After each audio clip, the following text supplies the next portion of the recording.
दिग्वेश राठी के आसपास बवाल हो जाता है या जहां वो पहुंचते हैं वहां बवाल मचा देते हैं? इस सवाल की तुलना आप करते रहिएगा, लेकिन दिग्वेश राठी के साथ कर्म और कांड दोनों जुड़ा है।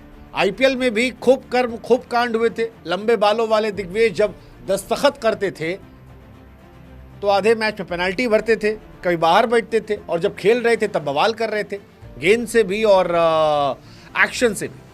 लेकिन अगर आपको लगा कि दिग्वेश राठी बदल गए तो फिर आप गलत थे, क्योंकि जो बदल जाए वो दिग्वेश राठी का, और यही दिखाई पड़ा दिल्ली की भी एक लीग में।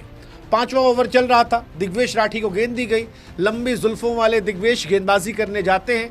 बल्लेबाज जो था वो फेंटा मारने को तैयार था, लेकिन दिग्वेश बाबू रुक जाते हैं।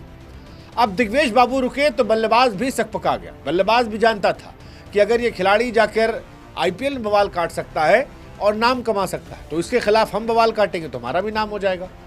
इसके बाद दिग्वेश बाबू फिर गेंदबाजी करने जाते हैं, लेकिन इस बार बल्लेबाज जो है वो दिग्वेश बाबू से कहानी सीख लेता और कहता है साइड होके हम भी नहीं खेलेंगे। अब दोनों के बीच में गहमा गहमी बराबर, यानी 1:1। इसके बाद दिग्वेश हमेशा की तरह अपने फेवरेट खिलाड़ियों को याद करते हैं और बेन स्टोक्स को याद करके कुछ कह देते हैं। क्या कहते हैं वो सामने नहीं आया है, क्योंकि कैमरे में वो ऑडियो रिकॉर्ड नहीं हुई। लेकिन इसके बाद दोनों खिलाड़ी भरे बैठे रहते हैं। ये कहानी 5वें ओवर की थी, लेकिन इसके बाद 12वें ओवर में जब दिग्वेश फिर गेंदबाजी करने आते हैं, तब वही बल्लेबाज दिग्वेश राठी को 2 फेंटा मारता, एक उस तरफ एक उधर। एक ओवर में 2 छक्का, और छक्का भी लंबा लंबा छक्का। यानी दिग्वेश बाबू ने जिस खिलाड़ी को सुनाया था उसने बल्ले से दिग्वेश को बाउंड्री के उस पार दिखाया, और सोशल मीडिया इसके बाद भर गया। किसी ने लिखा भैया दिग्वेश राठी का सॉफ्टवेयर अपडेट हो गया। बल्लेबाज जिसने 2 छक्के मारे थे उनका नाम अंकित कुमार था, और उसके बाद दिल्ली प्रीमियर लीग का ये वीडियो सोशल मीडिया पर फिलहाल हाईलाइटेड है। हालांकि सच है, क्रिकेट में हर दिन आपका नहीं होता, जिगरा चाहिए। दिग्वेश कमाल गेंदबाज है, मुझे लगता है इंडियन टीम में जल्दी खेलते भी नजर आएंगे। लेकिन क्रिकेट की दुनिया की खासियत यही है कि हर दिन आपका नहीं है, हर गेंद आपकी नहीं है। आज जिस गेंद पर आपको विकेट मिल रहा है, कल उस गेंद पर आपको छक्का पड़ सकता है और वक्त बदल सकता है। आज क्रिकेट में जिस बल्लेबाज को आपने आउट किया है, कल वो आपको पिटाई कर सकता है। उदाहरण इतिहास में बहुत सारे हैं।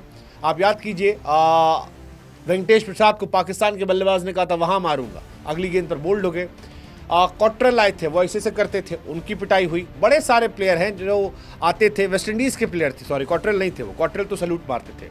वेस्ट इंडीज़ के खिलाड़ी थे जो ऐसे करते थे, और विराट कोहली ने बाद में खूब मारा उनको, और बाद में ऐसे करके बल्ले पे किया था। बहुत सारे और भी रिएक्शंस हैं, जूता उठा के ये करने वाला। लेकिन दिग्वेश बाबू अभी नए नए हैं, बीते साल हाईलाइट हुए हैं, ज़बरदस्त उनके अंदर गर्मी है, और उनके खून की उबाल जो है वो ज़बरदस्त तरीके से बवाल मचाती है। और वही रहा जब यहाँ पर ये मैच चला, 2 छक्के, लंबे छक्के और ज़बरदस्त पारी। हालांकि दिग्वेश खिलाड़ी के तौर पर हमको पसंद है। हम हमेशा कहते आए हैं कि क्रिकेट की दुनिया में ऐसे गैंगस्टर्स चाहिए, अदरवाइज गेम जो है वो बोरिंग हो जाएगा। लेकिन अंकित की भी तारीफ करनी चाहिए। अंकित ने 46 गेंदों पर 11 चौके और 6 छक्के जड़े, और इस पारी का असर था कि उनकी टीम न सिर्फ मैच जीती बल्कि हाईलाइट भी हुए, और जलवा जो था वो जलाल किया।